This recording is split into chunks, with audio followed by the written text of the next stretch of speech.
Halo semuanya, Assalamualaikum warahmatullahi wabarakatuh. Salam sejahtera bagi kita semuanya. Berjumpa lagi tentunya dengan saya Haris, masih di channel YouTube Ahmad Riza Effendi ya Bapak Ibu. Dan pada kesempatan kali ini ada topik yang menarik untuk kita bahas ya Bapak Ibu ya, terkait penerima bantuan sosial PKH dan juga BPNT atau sembako.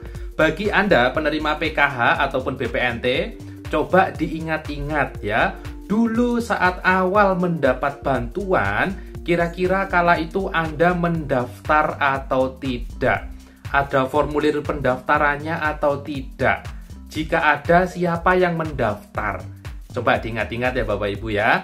Karena ini ada pertanyaan menarik ya Bapak Ibu. Kenapa hari ini untuk bisa mendapatkan bansos kok lebih sulit daripada dulu?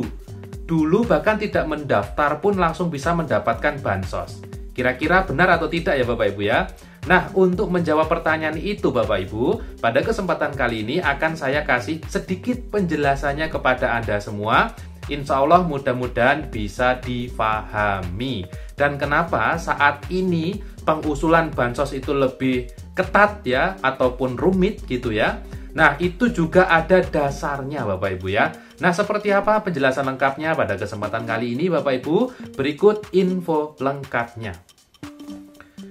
Baik Bapak Ibu sekalian, terima kasih masih menyimak info di channel YouTube Ahmad Riza Effendi tentunya. Dan pada kesempatan kali ini bahasan kita ringan saja ya, tidak terlalu berat. Artinya kita masih mengingat-ingat ya, kenapa sih kok saat ini untuk bisa mendaftar mendapatkan bansos PKH ataupun BPNT ataupun PBI itu kok ada step-stepnya, harus daftar dulu, harus ada seleksi, harus ada verifikasi dan validasi, belum nanti melihat kuota, lalu persetujuan dari pusat dan lain sebagainya. Ada banyak netizen yang bilang, oh itu ribet sekali. Tapi ada sebagian netizen yang bilang, oh itu sudah bagus gitu ya. Jadi Bapak Ibu, memang yang namanya netizen ya, ada yang berpendapat masing-masing karena juga negara kita adalah negara demokrasi. Tapi di sini Bapak Ibu akan saya kasih sedikit penjelasan ya, kenapa dulu itu untuk bisa mendapatkan bansos itu kok tidak ada proses pendaftaran, kok tiba-tiba dapat. Baik Bapak Ibu, jadi untuk sedikit sejarahnya ya, untuk bansos PKH ya, PKH Program Keluarga Harapan itu sudah ada sejak tahun 2007. Jadi bukan kemarin ya, tapi sudah belasan tahun yang lalu, 2007 sampai sekarang ya. Untuk BPNT, bantuan pangan non tunai ya, itu sekitar kalau tidak salah 2013, saya lupa ya, 2013 sampai sekarang. Artinya kedua bansos ini memang sudah berjalan ya, sudah berjalan sebelum adanya wabah COVID-19. Kemarin saat ada COVID itu kan banyak sekali bantuan-bantuan yang digelontorkan ya untuk pemulihan ekonomi ya, baik yang prasejahtera ataupun yang sudah mampu tapi terdampak adanya COVID itu kemarin sempat diberi bantuan ya, ada prakerja ya, ada BLT tambahan dan lain sebagainya. Nah, dulu itu Bapak Ibu, bansos itu karena ini adalah amanah undang-undang dasar ya. Ini undang-undang dasar sudah mengamanahkan terkait adanya bansos gitu ya. Menyampaikan bahwasanya terkait adanya bansos itu memang harus ada. Tapi kan mekanisme bagaimana bansos itu berjalan kan bisa dirubah. Bisa terus diperbaiki sejalan dengan perkembangan zaman. Dulu saat awal ada bansos itu ya, bisa jadi data yang digunakan adalah data sensus ataupun survei di kala itu. Nah, kala itu bisa jadi yang mendapat bansos kala itu saat disurvei ataupun ada pendataan ya sosial ataupun sensus ekonomi itu memang kondisinya layak bansos sehingga bisa mendapatkan. Tapi Bapak Ibu, Anda perlu pahami juga kadang kondisi ekonomi keluarga entah itu sebulan ataupun setahun ataupun beberapa tahun kemudian kan ada mengalami, ada yang naik, ada yang turun gitu ya Bapak Ibu ya. Nah, bisa saja penerima-penerima bansos yang sekarang menerima, yang menurut Anda semua itu tidak tepat sasaran karena sudah mampu atau sejahtera, itu dulu sekali saat pendataan memang layak mendapat. Tapi karena sekarang sudah tidak layak, makanya harus dicoret. Nanti yang bisa mencoret yaitu adalah dari desa ataupun kelurahan dan juga menggunakan aplikasi cek bansos.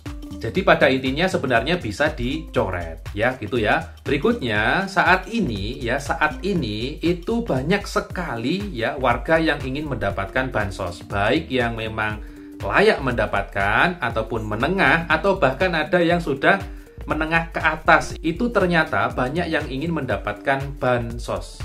Berikutnya, karena banyaknya minat masyarakat ingin bisa mendapatkan bantuan sosial, sehingga pada periode saat ini, untuk bisa mendapatkan bantuan sosial saat ini lebih diperketat lagi. Mulai dari tahapan usul ke desa atau kelurahan, ataupun dengan aplikasi cek bansos, berikutnya nanti tahapan seleksi dari desa kelurahan melalui proses musyawarah, berikutnya adalah proses verifikasi dan validasi. Tujuannya Bapak Ibu ya, tujuannya agar nanti calon penerima bansos baru ini memang benar layak menerima, terutama dari segi ekonominya ya. Rumah tidak menjamin, bisa jadi kontrak ataupun bisa jadi menempati rumah orang lain gitu ya. Nah itu nanti kalau sekarang itu tidak hanya satu variabel saja yang ditanyakan, karena nanti ada pakar-pakar ya terkait seleksi terkait ini, menyatakan apakah dia layak bansos atau tidak, itu sudah ada pakarnya. Nanti by system juga bisa ya Bapak Ibu ya. Jadi nanti penghasilannya berapa, tanggungannya berapa, pekerjaannya apa gitu ya, usianya berapa, rumahnya bagaimana, aset-asetnya yang dipunya itu apa saja, apakah punya sepeda motor ataukah tidak punya sama sekali, apakah punya sawah dan sebagainya. Nah sekarang sudah lebih diperketat untuk pengusulannya, sehingga nanti yang bisa menerima ya mulai tahun ini sampai tahun ke depan mudah-mudahan bisa lebih tepat sasaran. Nah kalau yang sudah menerima dan dia tidak tepat sasaran, itu bagaimana kasusnya? Nah ini menarik. Jadi kasusnya itu sebenarnya itu bisa dicoret. Nanti yang bisa mencoret itu ada 3 pihak menurut saya ya, ada 3 pihak. Yang pertama nanti dari Kementerian Sosial sendiri, dari hasil pemadanan data, Kementerian Sosial itu juga bisa mencoret penerima bansos karena sudah tidak layak ya. Yang kedua, nanti dari pihak desa ataupun kelurahan bisa melakukan pencoretan bansos. Yang ketiga, dari masyarakat dengan aplikasi cek bansos. Jadi ada 3 cara agar penerima bansos itu sekarang dicoret. Gitu ya Bapak Ibu ya, terima kasih sudah menyimak info di channel YouTube Ahmad Rizal Effendi. Kita ketemu lagi di info bansos berikutnya dan wassalamualaikum warahmatullahi wabarakatuh.